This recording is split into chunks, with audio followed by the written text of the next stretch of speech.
Good morning, everyone. Good morning and welcome. I want to thank all of you for being here this morning, Rabbanim, principals, teachers, parents, and most importantly, all of the wonderful students who are here this morning.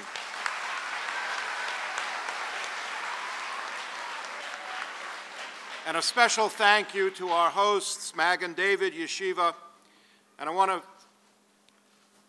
want to give a very personal shout out and thank you to the principal, Rabbi Alan Berkowitz.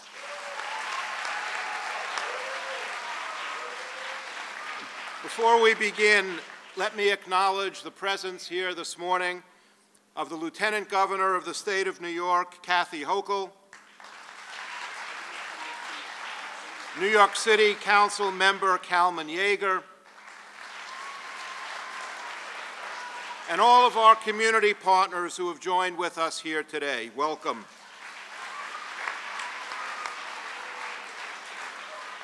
Now we have a very, very special guest here today, Governor Andrew Cuomo.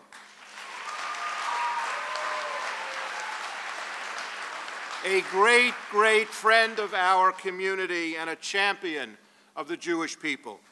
And I want to tell all of you, and I'm proud to be able to say this publicly and loudly and without reservation, no governor in the history of our state has done more to fight for our community than Governor Cuomo.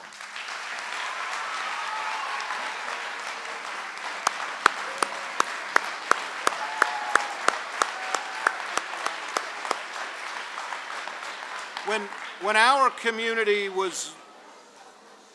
community was reeling under incessant BDS activities, the governor signed an executive order aimed at the BDS movement, and with the stroke of a pen, he made a simple, clear, and courageous statement.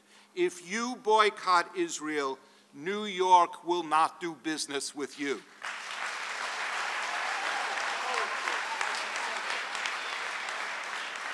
And when our community faced accelerating acts of anti-Semitism, bomb threats at Jewish community centers and schools, swastikas painted on subway walls and schoolyard playgrounds, the governor called together religious leaders from across the state.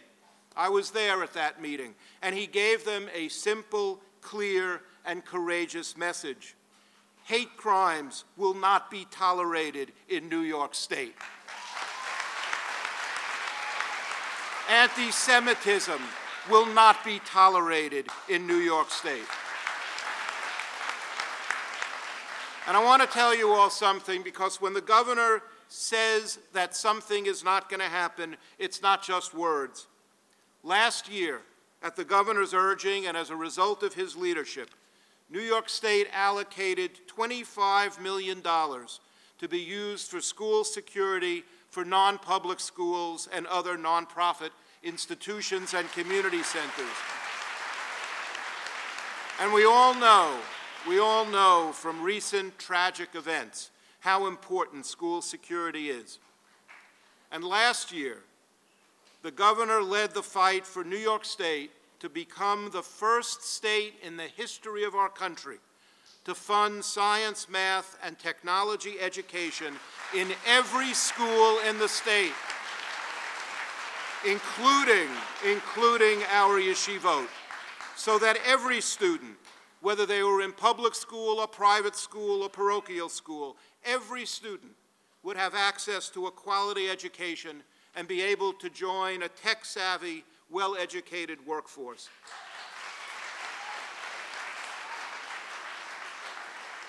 The passage of that STEM appropriation bill 2 years ago, and the addition by 100% to the funding of that bill this year, was a historic first step for the state of New York and for any state in this country.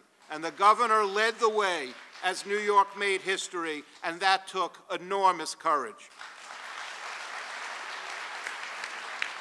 And so, Governor, all of us, want to say thank you to you for your leadership, for your courage, for all that you've done for our community, for fighting for us, and for standing for us. constantly and always. Thank you.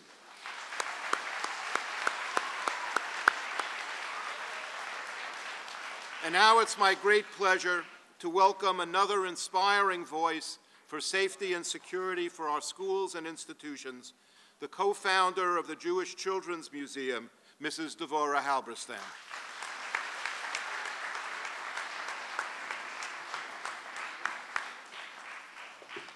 Thank you, Rabbi. Governor Cuomo, Lieutenant Governor, Councilmember Yeager, educators, and the best part of the students are in this room. My name is Devorah Halberstam, and I am co-founder of the Jewish Children's Museum in Crown Heights, Brooklyn. In 1994, my son Ari was murdered on the Brooklyn Bridge in a terrorist attack. A mother has many jobs, the two most fundamental being to protect and to nurture. Ari made me a mother for the first time in my life. I nurtured him, educated him, I taught him right from wrong, and watched as he grew into a charming, handsome, 6-foot-tall teenager who was a star on the basketball court. He was a 10th grader, a proud Jew with every hope in the world for a great future. And while I raised my child, I could never imagine that I would live to bury him. And it was then that I was called to action. My response was not to bomb a refugee camp in Lebanon. It was to sound the alarm right here in America, in New York City and around the world, that terrorism is here, whether we call it that or not. That terrorists live by no laws, that we are all fair game, that their targets are men, women, and children, that they will use any deadly weapon and any form to have the world capitulate to the nefarious goals. And my response was the core of Jewish tradition, the values and morals that I have been taught. That is the essence of Judaism, to build and create when they destroy, to survive when they try to snuff us out. I have since dedicated my life to promoting peace, fighting anti-Semitism and hatred in all its forms. And in 2005, we opened the doors to the Jewish Children's Museum in Ari's memory to pursue understanding of the Jewish culture through education. Last year,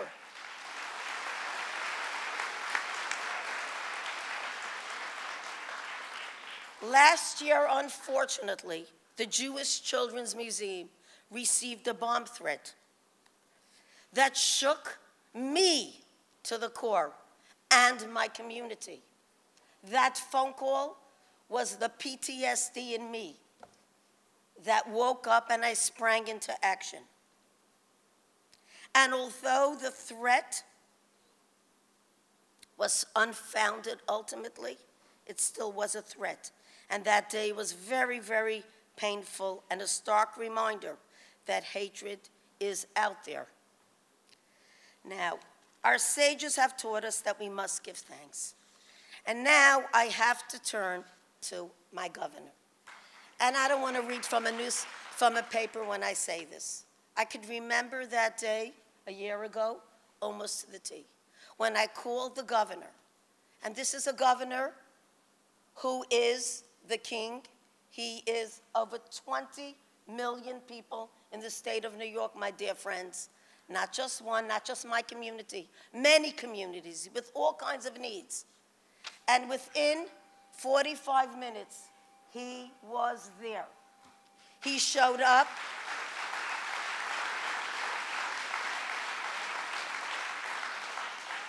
His response was powerful, strong, and immediate. We will not tolerate this in this great state. New York will not. He stood by me. He stood by the museum, and I could remember him saying, as he looked up at the mural in front of the museum, and saying, I cannot believe I've never seen this before. A museum that is built for tolerance should be attacked with hatred. I still remember that from him. And from that day on, he not only stood there and supported us, but he immediately did something about it. Today we're standing here to listen, to hear, because I know he's going to present something here today. He immediately responded, saying, recognizing that our community, the Jewish community, we have a history, and that we are, unfortunately have been targets, not just in the way past, but even in our past that was quite recent. And he has given us, each and every, and I got my letter as well, where we are getting funding to be able to put glass on the windows that nobody will be able to penetrate, that we're going to be using in our museum. And I know that in this school as well. And so, with that, I want to say, besides everything else, the Jewish tradition has always taught us we must give thanks. We all know that.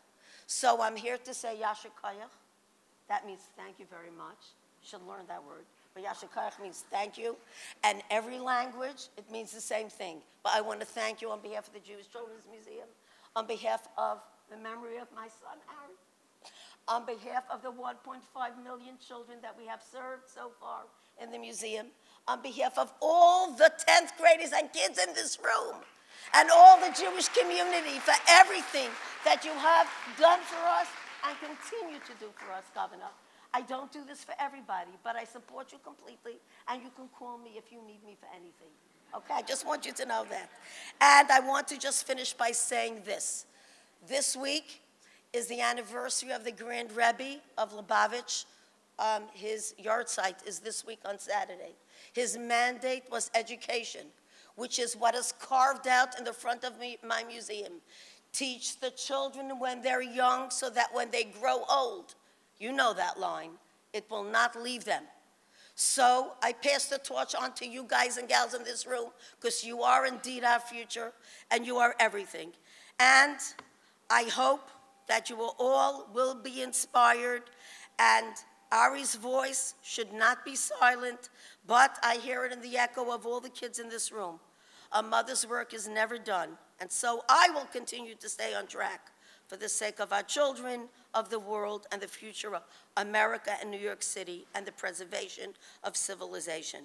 Today, I believe with all my heart that Ari is rejoicing in it and finally finding eternal peace.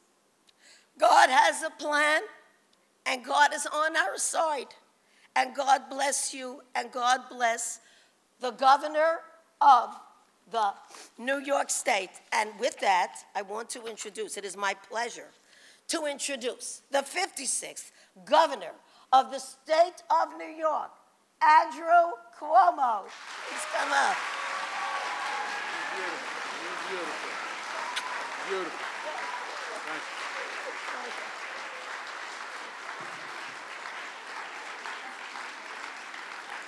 you. Good morning. Well, what a pleasure it is for me to be here at the Magen David Yeshiva. First, to Devorah Halberstam. Shai, I'm a big, big fan. You know, in life, certain things happen to people. And you get to see what a person is really made of when a bad situation happens. How do they respond? Do they get angry? Do they get bitter? What Devorah has done is she's taken her pain of losing a child, and there can be no greater, more unnatural pain than losing a child. That is not the natural way, especially to a senseless act of violence. But Devorah has taken that pain, and rather than getting bitter, rather than getting angry, rather than lashing out, she took that pain and she turned it into a positive. And in many ways, that is the finest teaching of the Jewish culture. They teach us in the good book, Tikkun Olam. The obligation is to reach out and to heal the divide and to make the world better. The teaching is tzedakah, to do justice, to bring social justice and fairness. And that is exactly what Devorah has done. She's taken a terrible pain and she's turned it into a beautifully good thing with the Children's Museum in honor of her son, Ari. She's a person we respect, we follow, and we thank her for what she's done. Let's give her a big round of applause.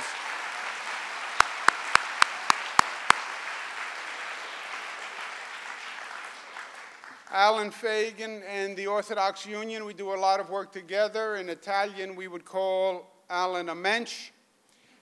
He is, yes, it was Italian first, mensch, and it was appropriated along the way. But Alan is a great advocate.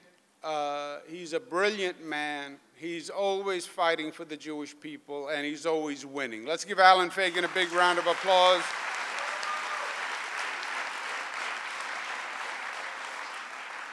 Rabbi Berkowitz, thank you very much for having us here today. Thank you for the hospitality. Thank you for your leadership. We have our great Lieutenant Governor, Kathy Hochul, who's with us today. Councilman Yeager, thank you for all your beautiful work. Thank you for your example. And it's my pleasure to be here. I am of Italian descent.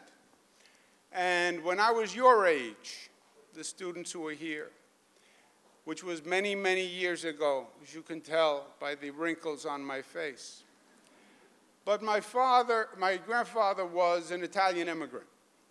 And the immigrant experience was basically similar among different races, different religions. And my grandfather would say, in his broken Italian accent, he would say, "God bless America. God bless America."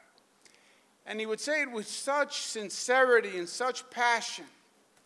And he would always tear up a little bit when he said, "God bless America."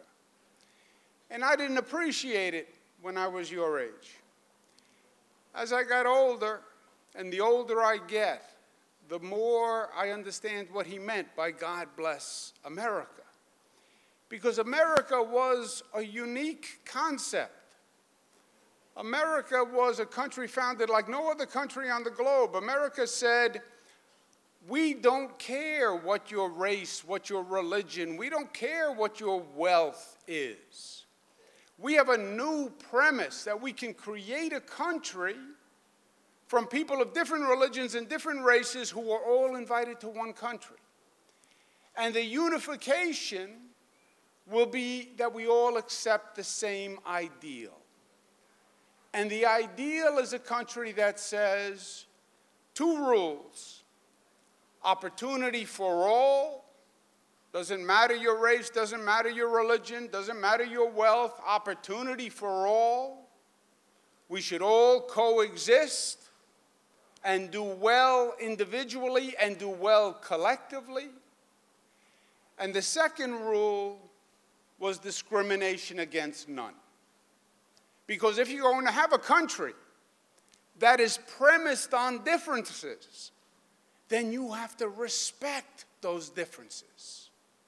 And you cannot judge by those differences, because that gets to the essence of who we are as a country. New York State was very much the laboratory for that experiment. We were on the East Coast. People were coming from Europe. They came to New York first. So we have that beautiful mosaic. We have that beautiful diversity here in the New York State. 20 million people from all around the world, every race, every religion, every creed, all in one geographic space, living side by side. New York City, all crammed together. This beautiful rainbow of differences with those two rules. Opportunity for all, discrimination against none. Now, managing those differences is hard. Why? Because when people get scared or people get angry, they tend to be afraid of the differences. They tend to target the differences. And that's what we're seeing now today in society. These are challenging times. We on many levels. And we are seeing more anger, more negativity among the differences in this country. The ADL said that between 2016 and 2017, a 60% increase in anti-Semitic activity. 60% increase. State of New York, 90% increase in anti-Semitic incidents. 90%. Now, the Jewish community has always been an essential part of New York. New York would not be New York without the Jewish community. There are more Jewish people in New York than any place in the world outside of Israel.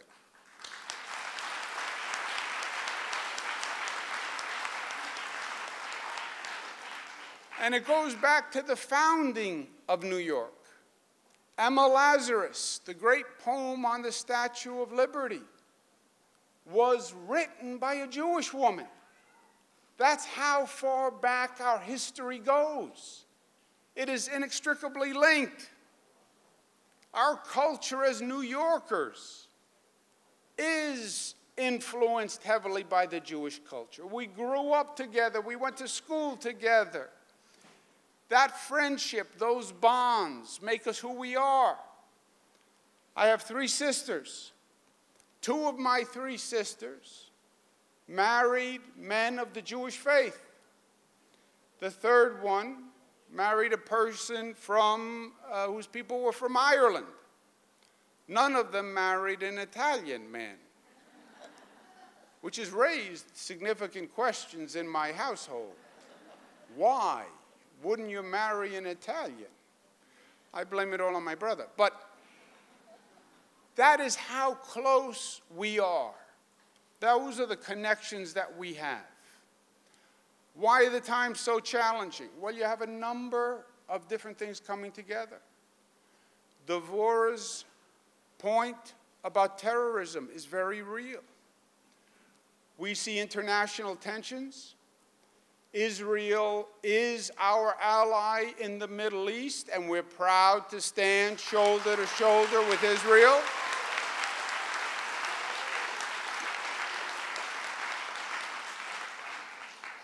And there are terrorist tensions that are increasing. As a young man, I went to Israel on one of my first trips.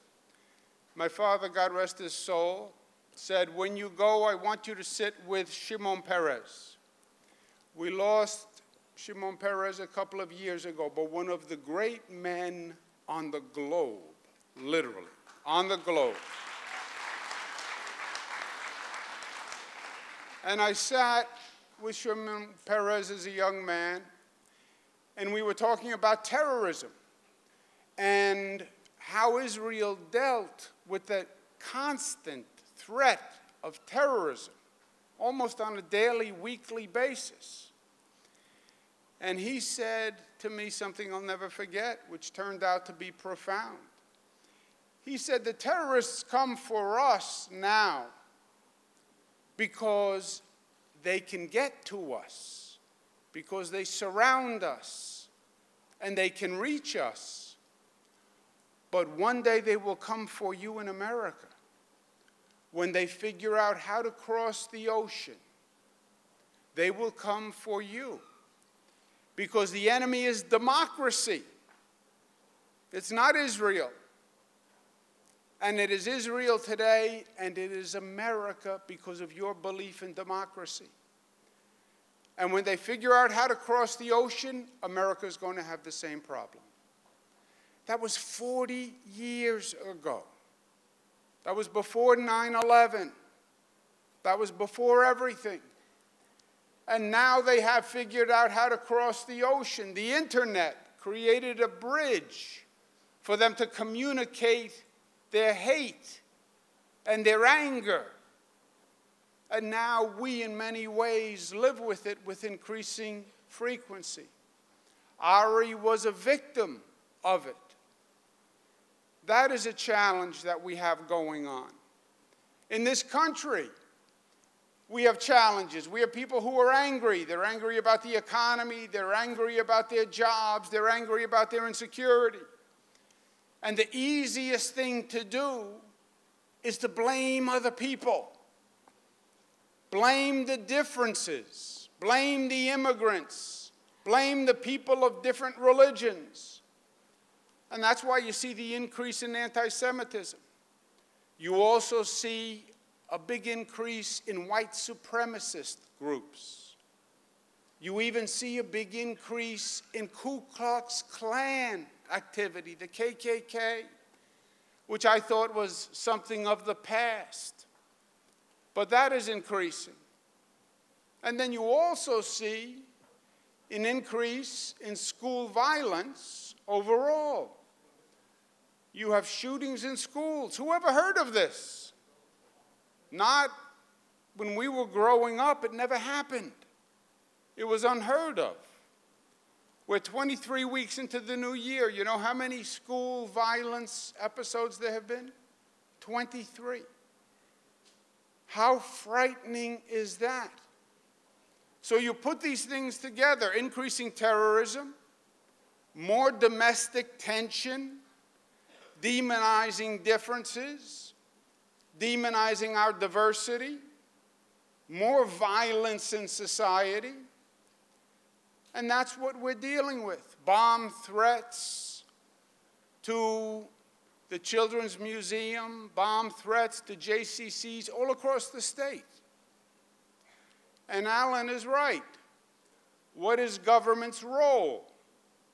Well, government's role is to talk about the issue. But government's role, when done right, is to take action. It's about action. It's about doing something.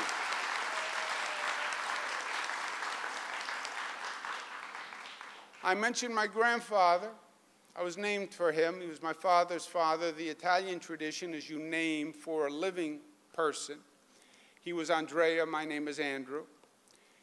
Before my father was in politics, when a politician would come on TV and would be talking on TV, my grandfather would go like this.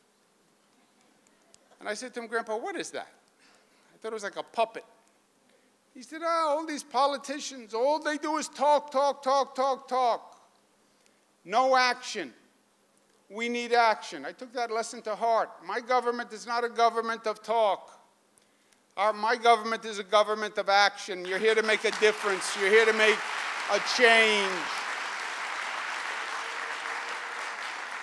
You're here to improve things. So yes, I say, New York is the state that is going to stand up against bigotry, against discrimination, against intolerance. It is anti-American. We will have no part of it whatsoever. We will have no tolerance for it whatsoever.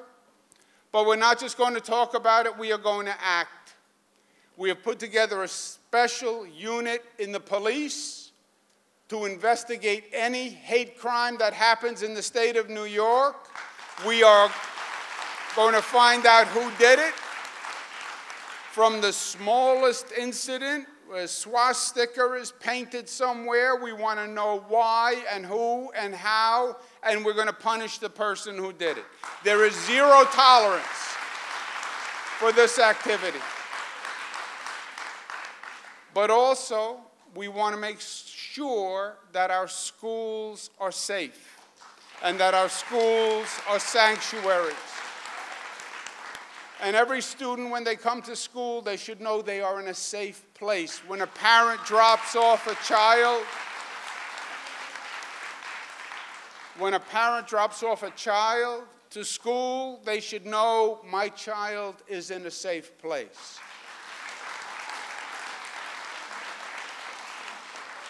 And we know that religious schools have been targeted. We know that there have been threats. So let's do something about it. And what we did on the state level is we appropriated $25 million for the secure communities to make sure our religious schools are safe.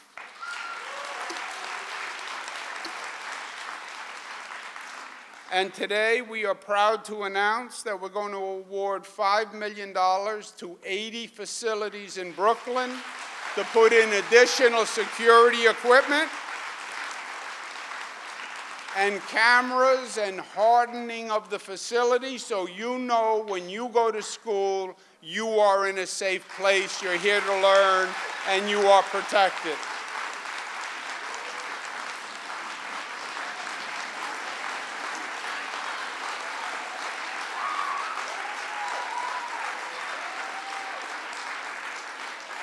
And it's another way of showing that New York State has zero tolerance for anti-Semitism or racism or any activity, negative activity based on a person's race, color, creed. New York is proud of its relationship with the Jewish community. We celebrate our relationship with the Jewish community. We thank the Jewish community for the cultural addition they have made to New York. We thank the Jewish community for making New York, New York. And we stand shoulder to shoulder with the state of Israel always and forever. And whenever there's a question of who is the ally to Israel, New York will stand up and say, it starts with us. We honor Israel. We appreciate Israel. We stand with Israel. They are our ally, and that will never change. Thank you, and God bless you.